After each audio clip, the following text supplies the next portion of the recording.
Hello, good morning everyone. आज हम topic देखेंगे जिसका नाम है सब्जेक्ट वर्ब एग्रीमेंट। इंग्लिश का एक टॉपिक है और जितने भी कम्पिटिटिव एग्ज़ाम्स हैं उस सारे एग्ज़ाम्स में इससे आपको 3 to 4 क्वेश्चंस श्योर शॉर्ट देखेंगे। तो इट्स वेरी इंपॉर्टेंट और उतना ही आसान है, कंसेप्चुअल है और हम बचपन से ये चीज़ पढ़ते आ रहे हैं। तो लेट्स स्टार्ट। बहुत कुछ सीखना है इससे। तो let's start the topic subject verb agreement. Subject verb agreement, देखिए आपका सब्जेक्ट वर्ब एग्रीमेंट नाम से ही क्लियर है कि ये सब्जेक्ट जो है वर्ब से एग्री करेगा। दैट इज, जो वर्ब होगा वो सब्जेक्ट के साथ एग्री करेगा। अगर सब्जेक्ट, सीधी सी बात है कि अगर सब्जेक्ट प्लूरल है तो वर्ब को भी प्लूरल रहना पड़ेगा, ठीक है। और अगर सब्जेक्ट सिंगुलर है, ठीक है, अगर सब्जेक्ट सिंगुलर है तो वर्ब को भी सिंगुलर होना पड़ेगा, ठीक है। तो यही चीज़ होता है सब्जेक्ट वर्ब एग्रीमेंट में। अगर सब्जेक्ट सिंगुलर है तो आपका वर्ब भी सिंगुलर होगा। जैसे आप इस एग्जांपल को देखिए, हमने कुछ चीज़ आपको यहाँ इमेज के थ्रू आपको समझाने की कोशिश की है कि अब देखिए यहाँ पे सब्जेक्ट वर्ब एग्रीमेंट में यहाँ पे देखिए 2 डॉग्स हैं, ठीक है, 2 डॉग है। तो यहाँ पे हमने क्या देखा कि इसका सेंटेंस जो फॉर्मेशन है कह रहा है कि 2 dogs are sitting on the grass. 2 dogs are sitting on the grass. तो अब देखिए यहाँ पे 2 डॉग है, इसीलिए यहाँ पे सब्जेक्ट क्या है, 2 डॉग्स है। तो 2 डॉग्स है तो इट मीन्स ये प्लूरल फॉर्म में है और इसीलिए इसका वर्ब जो है यहाँ पे हमारा आर लगा है, ठीक है। क्योंकि 2 डॉग है तो उसी हिसाब से हमारा जो वर्ब है वो हमने आर यूज किया है। और अगर मैं यहाँ पे चेक करूँ तो अब यहाँ देखिए सब्जेक्ट है और वर्ब है। 1 डॉग है, that means it is in singular form. So in that scenario you have to use the verb is in singular form, that is 1 dog is sitting on the grass. So थोड़ा बहुत आपको idea लग गया होगा कि हमें क्या करना है यहाँ पे। तो means we have to do what, we have to choose the verb according to the subject.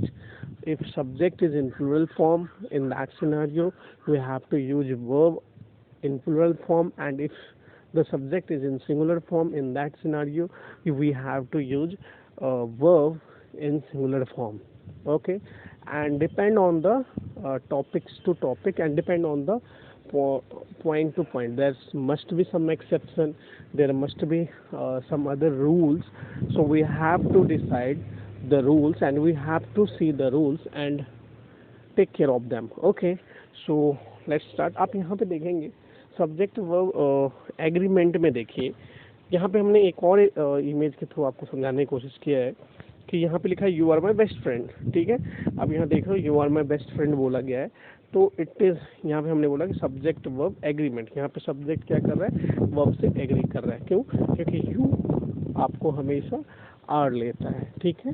तो उसके बाद देखिए सब्जेक्ट ऑफ दिस एग्रीमेंट क्या कह रहा है, लिखा हुआ है you is so mean, okay, you is so mean. तो आपने कभी ऐसा नहीं पढ़ा होगा कि यू के साथ इज लगता है, that's why here it is written that subject is not agree with verb, so we are saying subject verb disagreement, okay. देखते हैं अब कुछ हम रूल्स पे बात करते हैं। कुछ अच्छे अच्छे रूल्स होंगे और वही चीज़ें जो चीज़ हम बार बार पढ़ते आए हैं, एक दूसरे से कनेक्ट करना। अगर आप रूल्स को बहुत अच्छे से कनेक्ट कर सकते हो तो आपको क्वेश्चन बार बार देखने को मिलेगा। I will do what, I will discuss rule first, thereafter we will do lots of question. Let's start.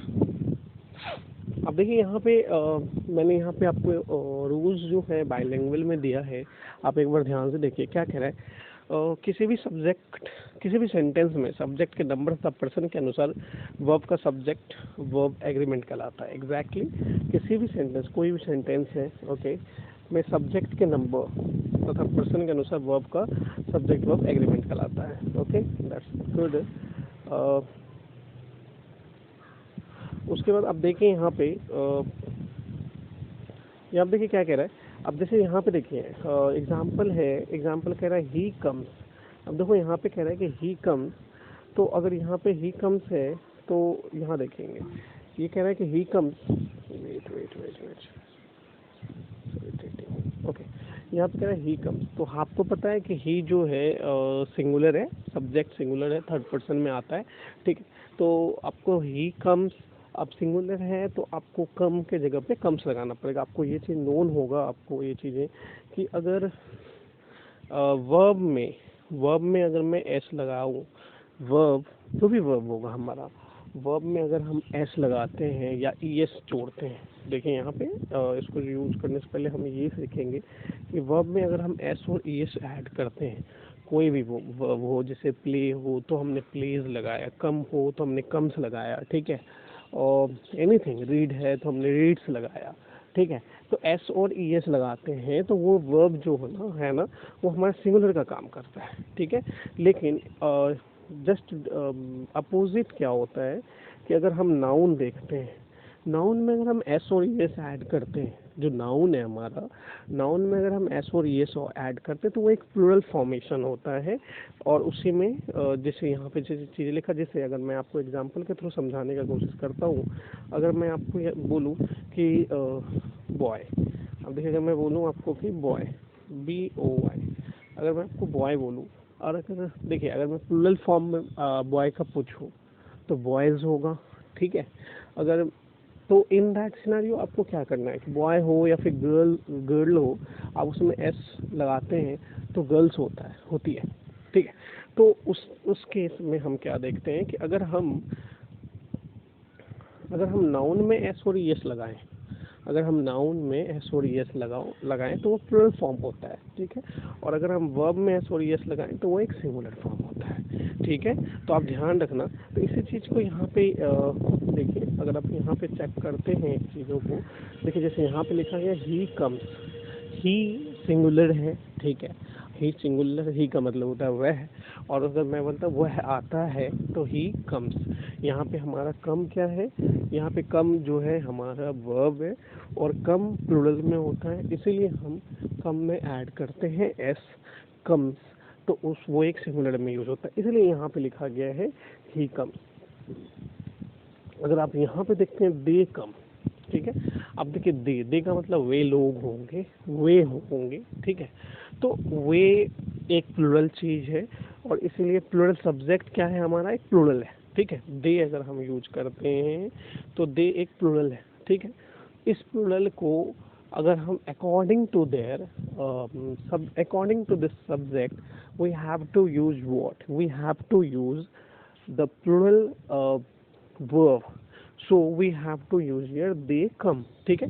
क्योंकि कम में अगर हम देखिए, अगर हम कम में दे हैं, दे कम में कुछ भी ऐड करने की ज़रूरत नहीं है, क्योंकि अभी हमने पढ़ा है एक चीज़ कि वर्ब में, ये चीज़ हमने पढ़ा कि वर्ब में अगर हम एस और ई एस लगाते हैं तो वो एक सिंगुलर बनेगा, और अगर हम वर्ब को ऐसे ही छोड़ दें तो वो एक प्लूरल ही रहेगा, ठीक है। लेकिन नाउन में जस्ट अपोजिट होता है। नाउन में अगर हम एस और एस ऐड करते हैं ना, नाउन में अगर हम एस और एस ऐड करते हैं तो वो एक प्लूरल फॉर्मेशन होता है। जैसे मैंने आपको एग्जांपल दिया बॉय का बॉयज़, ठीक है, और गर्ल का गर्ल्स, ठीक है। तो बहुत चीज़ें होंगी, उस चीज़ से आपको ध्यान रखना। This one is the important link here, you have to remember these things, because ये चीज़ें बहुत बार बार आपको रिपीट होने हैं, ठीक है। उसके बाद देखिए यहाँ पे क्या कह रहा है, स्लाइड में आप देखेंगे और समझने की कोशिश करते हैं। The very basic thing but once again very important, okay. अब देखिए यहाँ पे क्या कह रहा है, ये चीज़ें देखिए, सिंगुलर वर्ब जो होते हैं क्या क्या होगा। सिंगुलर में देखिए इज़ या फिर हैज़, ठीक है, आई के साथ एम भी लगाते हैं। प्लूरल में देखिए आर और हैव होता है, ठीक है। प्लूरल में जो ये हेल्पिंग वर्ब के बारे में बात कर रहा है, तो इज़ और हैज़, और प्लूरल में हो गया आर और हैव, ठीक है। सिंगुलर में देखो, सिंगुलर वर्ब जो हो ये वाज होगा, प्लूरल वर्ब में वर होगा, पास्ट टेंस का बात कर रहा है। और सिंगुलर में देखिए वर्ब में एस और ई एस लगाया, अभी यही चीज़ मैंने अभी डिस्कस किया था, ठीक है। एस और ई एस लगाया तो प्ले का प्लेज, गो का गोज, एक्सेट्रा। और प्लूरल में आप देखेंगे प्लूरल में देखिए V1 प्ले, यहाँ पे देखते हैं प्ले और गो एक्सेट्रा, ठीक है। तो the same thing whatever I have discuss is written here, you can take a screenshot too. Let's start the next slide. अब देखिए हम रूल फर्स्ट के बात करते हैं जो बहुत ही बेसिक है and once again the most important part. Okay, देखिए अगर दो सब्जेक्ट हो, अब ध्यान से देखना, इसमें भी कुछ एक्सेप्शन होते हैं, एक्सेप्शन नहीं बोल सकते, बट अगर आपको थोड़ा याद करना है, समझना है, तो we can say just like an exception. ठीक है, अब देखिए दो सब्जेक्ट हो, जैसे S1 है और दो सब्जेक्ट S2 है, अगर हमने इसको एंड से जोड़ दिया, ठीक है, ये दो सब्जेक्ट को हमने क्या किया, एंड से जोड़ दिया, तो हमको क्या कह रहा है कि प्लूरल वर्ब का यूज करना होगा। ठीक है, प्लूरल वर्ब का यूज करना होगा, जो हम बचपन से एक एग्जांपल पढ़ते आ रहे हैं कि देखिए क्वेश्चन क्या कह रहा है कि Ram and Shyam are coming. देखो अगर हम Ram and Shyam are coming, अब देखो ऑब्वियस ही बात है कि हम दो लोगों के बारे में बात कर रहे हैं, दो सब्जेक्ट के बारे में बात कर रहे हैं, सो हमें Ram and Shyam are coming लिखना पड़ेगा। ठीक है, क्योंकि राम, देखिए यहाँ पे अगर मैं इसको आपको ऐसे समझाने की कोशिश करूँ कि यहाँ पे राम एक सब्जेक्ट है और श्याम एक सब्जेक्ट है, एक सब्जेक्ट राम हो गया और एक सब्जेक्ट श्याम हो गया। ठीक है, और ये जुड़ा किससे है, एंड से। ठीक है, राम एंड श्याम। अब देखिए यहाँ पे दो सब्जेक्ट हो गए, हम दो के बारे में बात कर रहे हैं, सो इन दैट केस हमको यहाँ पे आर लगाना पड़ेगा, तो Ram and Shyam are coming. लेकिन अगर आप देखो यहाँ पे ध्यान से, अगर मान के चलिए यहाँ पे दो सब्जेक्ट होता ही नहीं, आप सीखेंगे कि किस तरीके से फॉर्मेशन होता है। अगर मान लीजिए राम एंड होता ही नहीं, अगर सिर्फ और सिर्फ श्याम होता, तो आप क्या लिखते, श्याम इज कमिंग लिखते हैं कि नहीं लिखते, लिखते ना। इन दैट सिनेरियो आर तो नहीं होता, तो ये चेंज क्यों हो रहा है, क्यों हम आर लगा रहे हैं, हम आर इसलिए लगा रहे हैं क्योंकि हम दो सब्जेक्ट का बात कर रहे हैं, एक राम और दूसरा श्याम। ठीक है, ओके, ठीक है, तो ये रूल आपको समझ में आ गया होगा। अब देखिए नेक्स्ट में क्या कह रहे हैं, यदि दो या दो से अधिक नाउन या एडजेक्टिव को एंड से जोड़ा जाए लेकिन वो एक ही व्यक्ति वस्तु आइडिया को प्रदर्शित करे तो सिंगुलर वर्ब। ऑब्वियस सी बात, देखिए ध्यान से, and the I can see the most important point ever, क्योंकि आपको सब्जेक्ट वर्ब एग्रीमेंट में सबसे इम्पॉर्टेंट कोर लाइन जिसको कहते हैं यही है रूल 2, और इससे ही बहुत ज़्यादा क्वेश्चन आने की संभावना, आने का चांसेस होता है। ठीक है, तो देखिए यहाँ पे क्या कह रहे हैं, कह रहे हैं कि यदि दो या दो से अधिक नाउन या एडजेक्टिव्स को एंड से जोड़ा जाए लेकिन वो एक ही व्यक्ति वस्तु का आइडिया प्रदर्शित करे तो सिंगुलर वर्ब का प्रयोग होगा। ठीक है, ओके, जैसे देखिए माय फ्रेंड, देखिए ध्यान से इस क्वेश्चन को देखिए, कह रहा है कि my friend philosopher and guide have come. ध्यान से देखो, क्या आपको इस सेंटेंस को पढ़ने से क्या लग रहा है, क्या माय फ्रेंड जो है, जो मेरा एक दोस्त है, अगर मैं इस सेंटेंस को पढ़ूँ तो मुझे तो ऐसा लग रहा है कि my friend philosopher and guide, तो मेरा एक दोस्त जो है वही फिलोसफर भी है और वही गाइड भी है। तो in that scenario what we are saying, we are talking about a single person, that is my friend, whatever it is Ram, Shyam or Ashish, whatever, but in that sense we are talking about a person. So अगर हम एक के बारे में बोल रहे हैं तो why the hell we are using have, we should use has ना। अगर हम एक ही चीज़ के बारे में बात करें ना, भले ही उस वो एंड से जुड़ा हुआ हो, but if we are talking about a single person, that is my friend, whatever he is, whatever his name is, but we are talking about a single person, so in that scenario we have to use has. Okay, तो अब यहाँ पे देखो क्या होगा, my my friend philosopher and guide has come. Okay, my friend philosopher and guide has come will be the answer. ठीक है, तो इसका आंसर क्या होगा, my friend philosopher and guide has come. ठीक है, उसके बाद देखिए यहाँ पे slow and study win the race, slow and study win the race. ठीक है, तो slow and study win the race, इसमें देखिए यहाँ पे देखिए यहाँ पे स्लो एंड स्टडी क्या होना चाहिए, विंस द रेस, क्योंकि विन जो है क्या है, विन प्लूरल फॉर्म में है और विंस क्या होगा, सिंगुलर फॉर्म में होगा। ठीक है, विन हो गया प्लूरल फॉर्म में भी वर्ब है, और विंस क्या होगा, सिंगुलर फॉर्म में होगा, ठीक है ना। तो अब देखिए यहाँ पे होगा slow and steady wins the race. क्योंकि देखिए ये क्या बोलते हैं, ये दोनों एक ही वर्ड है ना, ये ऐसा अलग अलग तो नहीं है ना कि स्लो एंड स्टडी और विन द रेस नहीं यूज़ कर सकते, क्योंकि ये अलग चीज़ नहीं है, ये एक ही चीज़ है, ठीक है। धीरे और धीरे ही हम बोलते हैं, ऐसे धीरे धीरे ही हम रेस जीत सकते हैं, ठीक है। तो ये अलग चीज़ें नहीं है, ठीक है, ये एक ही चीज़ें हैं। सो इन दैट सेंस और in that thing we have to use a singular verb here, and we know if we add s or es in the verb, so the verb becomes singular. Okay, next question क्या कह रहा है, fish and chips is my favorite dish। अब देखो ध्यान से, ये ना डिश का बात कर रहा है, ठीक है, ये डिश का बात कर रहा है, ये नहीं कह रहा अगर अलग अलग बोलता कि फिश एंड चिप्स अलग अलग कहता, ये ना एक डिश। आप देखिए डिश के लिए आप क्या करते हैं, कोई भी डिश बनाते हैं, मान लो अगर आप राइस एंड कड़ी बनाया, ठीक है, आप कोई भी डिश बनाते हैं तो डिश के लिए ये एक होता है, ठीक है। आप बहुत से आइटम्स लेते हैं, ठीक है, जैसे ये फिश करी और वट एवर, इन सबको क्या किया आपने मिक्स करके एक डिश बनाया, और एक डिश बनाया तो ये डिश एक सिंगल हो गया ना, ठीक है। हम एक के बारे में बात कर रहे हैं ना, तो इस केस में अगर हम बोले तो हम यही बोल सकते हैं ना कि फिश, देखिए ध्यान से, हम यही कह सकते हैं कि fish and chips is my favourite dish, ठीक है। यहाँ पे हमको क्या लगाना पड़ेगा, इसमें हमको इज लगाना पड़ेगा, आर नहीं लगाना पड़ेगा, क्योंकि हम ऑब्वियसली दो चीज़ों की बात हो रही है।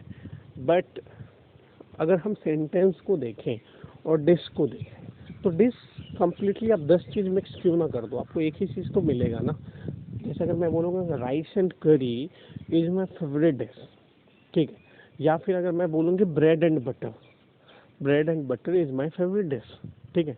लेकिन अगर मैं उसी ब्रेड एंड बटर को ये बोलूँ कि सपोज करो एक शॉप है, ठीक है, एक वेट सपोज कीजिए कि मैं बोला एक शॉप है, ठीक है, ये एक शॉप है, ठीक है, मान लो कि एक शॉप है, ठीक है। अब मैं बोलूँगा भाई इसके दुकान पे ब्रेड भी मिलता है और बटर भी मिलता है, तो मैं ऐसे बोलूँगा कि bread and butter are also available in his shop या in this shop, bread and butter are also available in this shop. क्यों, क्योंकि हमने ब्रेड का अलग बात किया और बटर का अलग बात किया ना। तो in that scenario we will say what, bread and butter are also available in this shop. But अगर मैं बोलूँ कि ब्रेड और बटर मेरा फेवरेट डिश है, तो I will say bread and butter is my favourite dish. Why so, because we are using this and it becomes a single thing. Okay, so in that sense we have to use bread and butter is my favourite dish. Okay, I hope कि आपको ये चीज़ समझ में आ गया होगा कि हम कैसे कोई भी सेंटेंस होता है तो उससे हमें एक मीनिंग मिलता है। तो आई होप सो कि it is clear for you. Okay, आगे चलते हैं हम। देखिए यहाँ पे देखिए यहाँ पे क्या कह रहा है, यदि दो अनकाउंटेबल नाउन्स, देखिए आपको अनकाउंटेबल नाउन के बारे में थोड़ा बहुत पता होगा, नहीं पता होगा तो I must say uncountable noun वह नाउन होता है जिसको हम काउंट नहीं कर सकते, ठीक है। और एक और चीज़ याद रखना, अनकाउंटेबल नाउन में हम जब भी हम अनकाउंटेबल नाउन यूज करते हैं, because we can't count a noun, we are saying uncountable noun, so we can't use it is in plural form, that is इसके साथ हम जो helping verb होता है वो plural में नहीं लगाते, क्योंकि हम जब काउंट ही नहीं कर सकते तो हम plural में लगाएंगे कैसे, ठीक है ना, क्लियर है ना। जैसे अब देखो एक और चीज़ है, और इसीलिए इसमें हम आर नहीं लगाते। और एक और चीज़, ए एन ऑफ फ्यू, ठीक है, अ लिटिल, अ फ्यू या फिर फ्यू, ठीक है, अनकाउंटेबल के साथ नहीं लगाते, कि काउंटेबल के साथ लगाते हैं, और हम जब इसको काउंट ही नहीं कर सकते तो हम यूज़ कैसे कर सकते हैं, ठीक है। तो अब यहाँ पे देखिए क्वेश्चन क्या कह रहा है, यदि दो अनकाउंटेबल नाउन एंड से जुड़कर सेंटेंस के सब्जेक्ट के रूप में प्रयुक्त हो तथा इसे अलग अलग सब्जेक्ट का बोध हो तो इसके साथ प्लूरल का प्रयोग होता है, ठीक है। तो यहाँ पे क्या कह रहा है कि दो अनकाउंटेबल नाउन है, उसको क्या कर रहा है, एंड से जुड़कर सेंटेंस के सब्जेक्ट के रूप में प्रयुक्त हो। जैसे देखिए पॉवर्टी एंड माइजरी, ये दो अलग अलग चीज़ों का बात कर रहा है। Poverty and misery come together, ठीक है, poverty and misery come together, यानी ये एक हो गए और ये एक हो गए, दो मिल गया, इसलिए यहाँ पे कम लगाया, कम नहीं लगाया गया, ठीक है। तो इस चीज़ों को आप ध्यान रखेंगे। नेक्स्ट स्लाइड की तरफ मूव करते हैं और देखते हैं और भी कुछ important question. Okay, let's start rule third. Okay, rule third important है, आप ध्यान से देखेंगे, ठीक है। अब देखिए यहाँ पे कुछ वर्ड्स ऐसे होते हैं या फिर कुछ ऐसे वर्ड होते हैं, दो सब्जेक्ट होते हैं, ठीक है। अब ये कह रहा है कि कुछ वर्ड्स ऐसे हैं, अगर वो कह रहा है यदि दो सब्जेक्ट S1 और S2 दो सब्जेक्ट है, इस सब्जेक्ट में क्या है, दो सब्जेक्ट को as well as, with, along with, together with and not in addition to, ये वर्ड्स हैं, ठीक है, ये वर्ड्स हैं, ध्यान दीजिए, ये वर्ड्स दो सब्जेक्ट हैं, ठीक है, S1 और S2। अब ये सब्जेक्ट में दो सब्जेक्ट, इस सब्जेक्ट में ये दोनों, ये सारे वर्ड अगर इस सब्जेक्ट को ऐड करता है, ठीक है, जैसे वर्ड हो गया as well as, with, along with, together with, in addition to, besides, like, unlike, ठीक है, और no less than, accompanied by, rather than, ठीक है, ये सब चीज़ों को याद रखना। अगर ये दो सब्जेक्ट इन वर्ड्स को ज्वाइन करता है, ठीक है, तो या फिर इन वर्ड से जोड़ा जाए, तो इसके लिए जो सब्जेक्ट होगा ना, इसके लिए जो आपका हेल्पिंग होगा, जैसे हमने ये सब्जेक्ट लिखा, सब्जेक्ट हो गया और ये वर्ड हो गया, और इसके साथ जो ये हेल्पिंग वर्ब आएगा इसके बाद, ये helping verb according to the first subject, हम जो हेल्पिंग वर्ब का यूज करेंगे वो हम according to the first subject के हिसाब से लगाएंगे। जैसे फिर से मैं आपको एक बार समझाने की कोशिश करता हूँ। आप देखेंगे यहाँ पे मैंने क्या बोला कि दो सब्जेक्ट है S1 और S2, ठीक है, और ये सारे वर्ड्स से ये जुड़ा हुआ है, ठीक है, S1 प्लस, तो इसमें जो हेल्पिंग वर्ब आएगा या फिर वर्ब आएगा, ठीक है, वो इसके अकॉर्डिंग, ठीक है, सब्जेक्ट फर्स्ट के हिसाब से। अब देखिए कैसे हुआ ये भी समझेंगे, पहले हम कुछ एग्जांपल्स देखते हैं, फिर हम समझने की कोशिश करेंगे।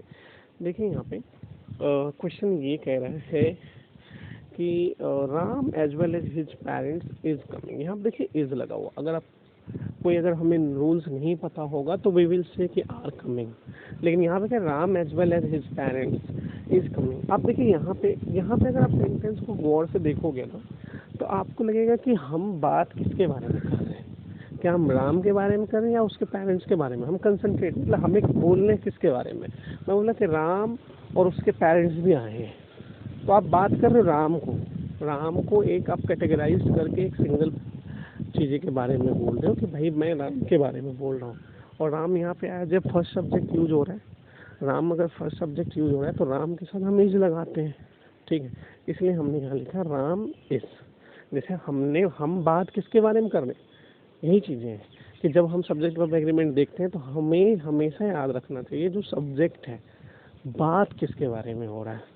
यहाँ पे बात राम के बारे में हो रहा है, देखिए यहाँ पे बात Ram as well his parents, ठीक है, इसमें इस सेंटेंस में बोला गया है हिज पेरेंट्स, बट बात किसके बारे में हो रहा है, हम राम के बारे में बात कर रहे हैं। जैसे अगर कोई भी चीज़ें होता है ना, आप घर में भी देखते होंगे कि मॉम डैड हमेशा क्या कहते हैं कि इनके साथ रह के ये भी बिगड़ गया है, इनके साथ रह के ये भी बिगड़ गया। बात उनके साथ की नहीं होती, बात आप पे होती है कि भाई तू बिगड़ा है, और लास्ट में बिल क्या पड़ता है, इनके साथ रह के, समझ रहे हो ना। तो वही चीज़ें हैं, ठीक है। यहाँ पे बोल रहा है कि भाई उसके पेरेंट्स से ज़्यादा मतलब नहीं है, हमें राम से मतलब है, इसलिए हमने राम इज लिखा गया, Ram and his parents, Ram as well as his parents is coming. तो यहाँ पे हम राम के बारे में बात कर रहे हैं ज़्यादा, इसलिए हमने राम के साथ वॉच इज लगाया, ठीक है। फिर देखिए the captain along with the seller was ड्रॉन्ड, ठीक है, कैप्टन और उसके साथ में जो है उसका सेलर तो बात फिर से वही बात है कि बात कैप्टन के बारे में की जा रही है, और उसके साथ था अगर मैं लीड करने की बात हो, जैसे अगर मैं एग्जांपल देता, the minister and the minister along with, या फिर the minister with his followers, the minister with followers, the minister with followers is या are fatally injured in a train accident. तो देखिए हम बात मिनिस्टर के बारे में कर रहे हैं और उसके साथ में फॉलोअर्स भी हैं, but we are concentrating on ministers only. So in this case we are seeing what the captain along with the sailor. तो हम यहाँ पे बात कर रहे हैं द कैप्टन का, और द कैप्टन जो है सिंगुलर है, इसलिए हमारा इसका हेल्पिंग वर्ब भी जो होगा वो सिंगुलर होगा। ठीक है, फिर देखिए और एक क्वेश्चन देखते हैं। My father unlike my uncle is very strict. My father, तो बात माई फादर का हो रहा है इसलिए यह सिंगुलर है, इसलिए हमने हेल्पिंग वर्ब सिंगुलर दिया है। ठीक है, आई होप कि आपको ये चीज़ समझ में आया।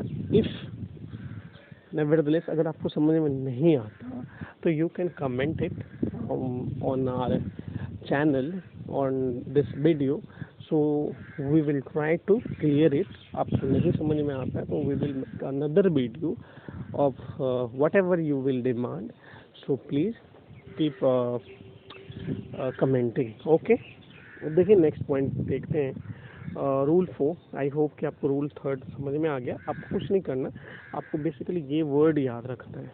आप इस वर्ड को देखेंगे भी ना, with, along with, together with, तो आपको समझ में आएगा ना कि किसी के साथ की बात हो रही है और लीड कौन कर रहा है। लीड जो करेगा उसके हिसाब से आप सेंटेंस यूज कर सकते हो। ठीक है, उस हिसाब से आप हेल्पिंग वर्ब यूज कर सकते हो। अब the next point is what, next rule देखते हैं, रूल नंबर 4। इसमें आप ऐसे ही सब्जेक्ट और ये वाले वर्ड्स आ जाएंगे, ये सारे कोई भी वर्ड यूज हो गया, यहाँ पे भी सब्जेक्ट टू, और हेल्पिंग वर्ब जो होगा या फिर वर्ब जो होगा बच्चे इसके हिसाब से यूज करेंगे। ठीक है, डन। ओके, अब देखिए यहाँ पे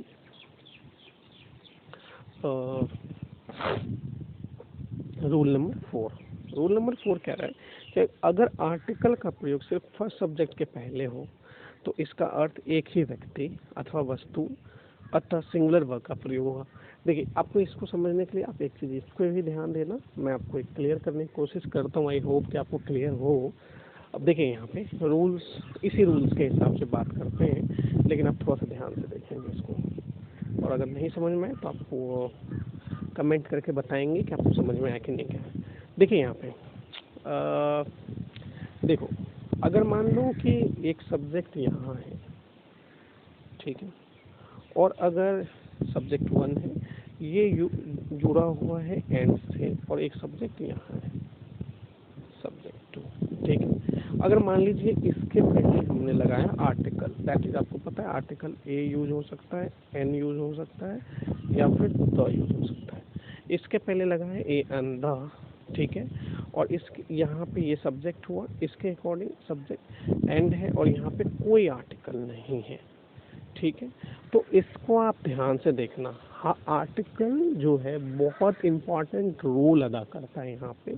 अगर आपने यहाँ पे ए अंदर लगाया, ठीक है, और इधर ए अंदर नहीं लगा, ठीक है, तो इसका मतलब ये हुआ कि हम इसी के बारे में बात करें, कोई एक चीज़ के बारे में बात करें। ये क्या करता है ना, ये आर्टिकल क्या करता है, किसी चीज़ को डिफाइन कर देता है, ठीक है। जैसे अगर आप देखेंगे तो ये यहाँ पे ये चीज़ें आया, ठीक है। आपको सिंपल सी बात को ध्यान में रखना है, दो चीज़ों को याद रखना है। देखिए अगर हम यहाँ पे आर्टिकल लगाए ए एन और द, इसके नज़दीक में कोई सब्जेक्ट हुआ, ठीक है, प्लस ये एंड से जुड़ा हुआ है, और फिर यहाँ पे एक सब्जेक्ट हुआ, तो इसका जो हेल्पिंग वर्ब होगा ये सिंगुलर होगा, ठीक है। कैसे एग्जांपल में आप समझने की कोशिश करेंगे, मैं आपको समझाता हूँ, क्योंकि ये एक पर्टिकुलर एक ही के बारे में बात कर रहा है, ठीक है। जैसे आप देखिए एग्जांपल कह रहा है कि a white and black gown, a white and black gown was brought by her. देखिए यहाँ पे कह रहा है a white and black gown, इसका मतलब समझ में आ रहा है आपको। इसका ये आर्टिकल अगर यहाँ ए लगा हुआ है ना, ये ए, ये वाइट से पहले लगा ए, और यहाँ ब्लैक से पहले नहीं लगा कोई आर्टिकल, तो आप इसका मतलब ये समझो कि ये किसी एक चीज़ के बारे में बात कर रहा है। मतलब जो गाउन खरीद के वो लाया है ना, वो वाइट एंड ब्लैक गाउन है। इसका मतलब है कि उस गाउन पे मतलब एक ही कलर है, मतलब ब्लैक और वाइट दोनों कलर है, उसमें वाइट भी है और उसमें ब्लैक भी है, और वो एक ही गाउन लेके आया है। इसका मतलब ये हुआ। अगर मैं इस चीज़ को आपको फिर से समझाने की कोशिश करूँ, देखिए यहाँ पे अगर ये सेंटेंस थोड़ा सा चेंज होता, अगर मैं आपको कहता ना कि अ वाइट एंड अ ब्लैक, यहाँ देखिए अ white and black gown was brought by हर, ठीक है। अगर मैं इस सेंटेंस में अगर मैं ऐसे कहता, ध्यान से देखो, अगर मैं इस सेंटेंस में ऐसे कहता कि अ white and a black gown, ध्यान से देखो, अगर यहाँ पे एंड के बाद अ लग जाता, ठीक है, अगर वो यहाँ पे एंड के बाद फिर से अ लग जाता ना, तो इसका मतलब ये होता अ white and a black gown बोला जाता ना। इसका मतलब दो गाउन का बात हो रहा है, मतलब एक वाइट गाउन है और एक ब्लैक गाउन है, तब उस सेंस में आप वर लगाते हैं, a white and a black gown were लगाते उस केस में, ठीक है। आई होप कि आपको समझ में आया होगा कि किस तरीके से आर्टिकल जो है किस तरीके से रोल अदा करता है। आर्टिकल यहाँ पे देखिए ध्यान से, अगर यहाँ पे मैं बोलूँ a white and a black gown, तो इस केस में हम वर लगाते, a white and a black gown were होता, ठीक है। इस केस में हमारा वॉच के जगह पे हम वर लगाते हैं, क्लियर है ना, क्योंकि हम दो के बारे में बात कर रहे हैं, ये आर्टिकल मेन रोल अदा कर रहा है यहाँ पे। फिर आप देखेंगे the second question is what, देखिए इसके बाद क्या, Churchill was a great orator and a great politician of his time. अब देखिए यहाँ चर्चिल वॉज, देखिए चर्चिल के बारे में बात कर रहे हैं। अब ऐसा कुछ नहीं कि चर्चिल दो है यहाँ पे, हम चर्चिल के बारे में बात करें कि भाई चर्चिल जो था ना, थे ना, वो एक ग्रेट ऑरेटर और एक ग्रेट पॉलिटिशियन भी थे। तो भाई इसमें दो आर्टिकल लगाने की ज़रूरत कहाँ है, आप दो आर्टिकल लगाने की ज़रूरत नहीं, क्योंकि हम एक ही इंसान के बारे में बात कर रहे हैं। तो we can say Churchill was a great orator and politician, ठीक है। आप अ ग्रेट नहीं बुलाएंगे चलेगा, तो Churchill was a great orator and politician of his time, यहाँ पे अ ग्रेट लगाने का ज़रूरत नहीं है। Churchill was a great orator and politician of, जैसे अगर मैं बोलता कि Sachin Tendulkar was a great, Sachin Tendulkar was a great, या इज लगाते, Sachin Tendulkar is a great cricketer and a great human being. तो भाई मैं सचिन तेंदुलकर का बात कर रहा हूँ, in that case we shouldn't use two times article, because Sachin Tendulkar is the single person and we are talking about only Sachin Tendulkar. So in that case we have to use Sachin Tendulkar is a great cricketer and human being, ठीक है। उसमें great add हो गया, वो great human being भी है और great cricketer भी है, ठीक है। ओके, आई होप आपको ये चीज़ समझ में आया होगा। देखिए अगर नेक्स्ट में क्या कहता द, लेकिन आर्टिकल का प्रयोग सभी सब्जेक्ट के पहले हो तो इसका अर्थ अलग अलग व्यक्ति, ठीक है। वही चीज़ जो मैंने आपको अभी डिस्कस किया, जैसे एग्जांपल देखिए, the director and the producer have come, यहाँ पे डायरेक्टर एक अलग है और प्रोड्यूसर अलग है, और ये दोनों मिल के आए हैं, ये दोनों आए हैं। तो भाई ये भी अलग है, ये भी अलग है, तो हम दो लोगों के बारे में बात कर रहे हैं। और अगर हम दो लोगों के बारे में बात कर रहे हैं कि प्रोड्यूसर और डायरेक्टर दोनों आया है, ठीक है, तो हम हैव लगाए, इसलिए हमने यहाँ पे हैव लगाया, प्लूरल लगाया, ठीक है, हैव लगाया। लेकिन अगर मैं आपको एक और बात बता दूँ, द डायरेक्टर एंड प्रोड्यूसर बोलता, द डायरेक्टर एंड प्रोड्यूसर बोलता, तो वहाँ हैव की जगह पे हैव लगता, क्योंकि दोनों एक ही पर्सन होते हैं। तो आई होप कि आपको ये चीज़ क्लियर हुआ होगा, ठीक है। अब नेक्स्ट स्लाइड की ओर मूव करते हैं। देखिए थोड़ा सब्जेक्ट वर्ब एग्रीमेंट क्या है ना, सब्जेक्ट वर्ब एग्रीमेंट एक बड़ा टॉपिक है, ठीक है, और आपको रूल्स भी बहुत हैं, लेकिन रूल्स मगअप करने की ज़रूरत नहीं है। अगर आप वीडियो को 4 बार 5 बार 10 बार देखते हैं, धीरे धीरे करके देखते हैं, तो ये आपके दिमाग में खुद ब खुद बैठ जाएगा। इसलिए मैं कोशिश कर रहा हूँ कि सब्जेक्ट वर्ब एग्रीमेंट हम 3-4 वीडियोज़ में कंप्लीट करें, और छोटे छोटे वीडियोज़ में, जिससे आपको बोरिंग भी ना हो और आप उसको 2-3 बार और 3 टाइम्स देख भी सकते हैं। रूल 5 देखते हैं। रूल 5 क्या कह रहा है कि यदि दो सब्जेक्ट को नीदर नॉर, इधर और not only but also, nor और नन बट से जोड़ा जाए तो वर्ब नज़दीक वाले सब्जेक्ट के अनुसार, जो नज़दीक वाले सब्जेक्ट होंगे उसके अनुसार प्रयोग होना चाहिए। आप याद रखना सेकेंड के हिसाब से, ठीक है।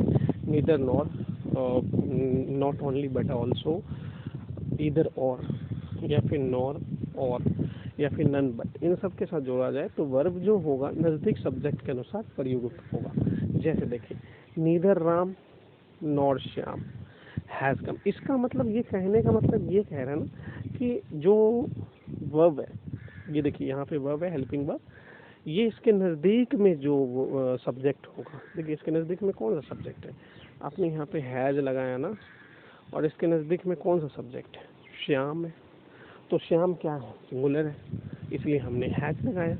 वैसे आप याद रखना कि यहाँ पे देखिए नीदर लगा, देखो इस सेंटेंस को आप ऐसे डिफाइन कर सकते हैं, जैसे देखिए यहाँ पे हमने नीदर लगाया, ठीक है, फिर राम लगाया, ठीक है, तो नीदर एक सब्जेक्ट, उसके बाद फिर देखिए नॉर दूसरी सब्जेक्ट, ठीक है, उसके बाद क्या कह रहे हैं कि हेल्पिंग, तो इसके नज़दीक का, सेकेंड वाले के नज़दीक का यूज कर लेना, ठीक है।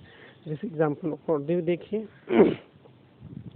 एग्जाम्पल और भी है हमारा, जैसे देखिए कह रहा है ईदर राम और हिज फ्रेंड्स, अभी क्या कह रहा है हिज फ्रेंड्स, तो फ्रेंड्स क्या है, प्लूरल है, इसलिए हमने हैव लगाया, ठीक है। तो आपको ये चीज़ समझ में आया होगा कि इसके नज़दीक में जो होगा, ठीक है, इसके हिसाब से जो नज़दीक, जो नियरेस्ट होगा, जो भी नियरेस्ट होगा ना, उसके हिसाब से हम हेल्पिंग वर्ब लगा देंगे। वैसे आप सेकंड याद रखना, मतलब नॉर के बगल वाला रखना, उसके बगल में अगर हो तो, अगर क्वेश्चन मार्क होगा तो फिर स्टार्टिंग में लगाना पड़ेगा हेल्पिंग वर्ब, और क्वेश्चन मार्क नहीं होगा तो हम बाद में लगाएंगे, और बाद में लगाएंगे तो हम सेकंड वाले के सेकंड जो सब्जेक्ट होगा उसके हिसाब से। जैसे देखिए क्वेश्चन मार्क का मैंने बात किया, यहाँ देखिए क्वेश्चन मार्क क्या कह रहा है कि हैज़ राम और श्याम, हैज़ राम और श्याम कम, यही कह रहा है ना। तो बात किसके बारे में कर रहा है, हैज़, राम सब नज़दीक में कौन है, राम है, तो इसलिए राम के हिसाब से हैज़ लगाया, ठीक है। और वैसे भी और कभी भी आए आप याद रखना, और सिंगुलर लेगा, ठीक है। आप और कभी भी दिखे ना तो और के साथ आप सिंगुलर यूज करना, कोशिश ही करना, ठीक है। आई होप कि ये आपको समझ में आया हो, क्लियर हो आपको। तो नेक्स्ट स्लाइड की तरफ मूव करते हैं हम। रूल 6 क्या कह रहा है हमारा, रूल 6 कहता है कि नीदर ऑफ, हाँ देखिए ये इसमें क्वेश्चन कैसे आते हैं तो मैं अभी समझाऊंगा। देखिए नीदर ऑफ का मतलब होता है दो में से कोई भी नहीं, मतलब नन ऑफ द टू। अगर मैं बोलूँ नीदर ऑफ के बारे में बात करूँ कि कोई इंसान मतलब दो है और दोनों में से उस दोनों में से कोई वो काम नहीं करता, तो मैं बोलूँगा नीदर ऑफ। लेकिन अगर दो के जगह पे 5 हो, 10 हो, दो से ज़्यादा हो, मोर देन 2 हो, तो उसमें हम कहते हैं नन ऑफ का प्रयोग करते हैं। नीदर ऑफ का मतलब ओनली फॉर 2, नीदर ऑफ का मतलब ओनली फॉर 2, लेकिन नन ऑफ मोर देन 2, ठीक है। तो इसमें देखिए क्वेश्चन, और बहुत बार आपके मेंस तक में क्वेश्चन पूछे गए हैं, एसएससी के, बैंक के, बहुत ही अच्छे अच्छे एग्जाम्स में क्वेश्चन पूछे गए हैं कि आपसे क्वेश्चन ऐसा दे देता है, जैसे अगर मैं आपको ऐसे क्वेश्चन दूँ, मैं हिंदी में समझाता हूँ फिर मैं डिस्कस करता हूँ। जैसे मैं बोलूँ कि इस किसी के 5 बच्चे हैं, ठीक है, तो उसमें क्वेश्चन ऐसा बोल दिया जाएगा, जैसे देखो आपको यहाँ पे एग्जांपल भी देखा, किसी के मान लीजिए 4 बच्चे हैं, फिर किसी के 5 बच्चे हैं, तो आपको एग्जांपल ऐसा दिया जाएगा कि neither of his 4 sons looked after him. देखो ध्यान से, नीदर ऑफ हिज 4 सन्स मतलब उसके 4 बच्चे हैं और चारों में से कोई भी नहीं उसका ख्याल रखता। अगर से ही जलाएंगे या अगर वो थोड़ा बीमार है तो उसमें से चारों में से कोई उसका ख्याल नहीं रखता। तो इससे क्या समझ में आ रहा है आपको, 4 हैं और कोई ख्याल नहीं रख रहा है, तो इसका मतलब ये है कि 4 में से कोई ख्याल नहीं रख रहा है, तो मतलब हम नीदर ऑफ क्यों लगाएंगे। अगर 2 होता तो हम नीदर ऑफ लगाते हैं, 4 है मोर देन 2, तो इस केस में हमको नन ऑफ लगाना चाहिए। तो ये चीज़ बहुत बार क्वेश्चन आता है, ठीक है। ईदर ऑफ भी पूछा जाएगा। ईदर ऑफ का मतलब होता है कि 2 में से कोई एक, ठीक है, और अगर वन ऑफ बोला जाए तो 2 मोर देन 2। तो आप देखेंगे यहाँ पे either of the 5 members is at fault, देखिए यहाँ पे ईदर ऑफ द फाइव, यहाँ पे sorry, neither of his four sons looked after him. आप एक और चीज़ ध्यान दीजिए, वैसे हम प्रपोजिशन करेंगे तो इस चीज़ को और भी अच्छे से देखेंगे। देखिए लुक आफ्टर कभी भी आए, लुक के बाद अगर आफ्टर लगा, लुक के बाद, लुक वर्ब के बाद अगर कोई प्रपोजिशन, देखिए लुक इनटू भी होता है, लुक आफ्टर भी होता है, लुक एट भी होता है। अभी लुक आफ्टर आया तो हम लुक आफ्टर के बारे में डिस्कस करते हैं। लुक के साथ अगर कभी भी आफ्टर आए ना, तो आप याद रखना उसका मतलब होता है देखभाल करना। कोई बीमार हो अगर उसका देखभाल करते हैं तो हम लुक आफ्टर लगाते हैं, ठीक है। उसी तरीके से लुक एट होता है, look at just like a stare, ठीक है। इसी हिसाब से लुक इनटू होता है, look into means matter, that is investigate करना, ठीक है। और लुक अपॉन भी होता है, ठीक है। तो everything we will discuss in preposition part. Right now we are dealing with subject verb agreement. So in that scenario we will say, यहाँ पे क्वेश्चन क्या है, neither of his four sons looked after him। तो यहाँ पे इसका मतलब है कि चारों में से कोई नहीं, इसलिए हम यहाँ पे neither of नहीं लगाना चाहिए था, हमको none of लगाना चाहिए। अगर दो होता तो हम उसमें यूज करते neither of, ठीक है। लेकिन दो से ज़्यादा है तो हम यूज करेंगे none of, ठीक है। उसके बाद देखिए इसी तरीके से ईदर ऑफ का अर्थ होता है दो में से एक, दो ईदर ऑफ का बोला जाए तो कोई दो में से एक, ठीक है। लेकिन अगर हम मोर देन टू हो तो हम वन ऑफ का यूज करते हैं, ठीक है।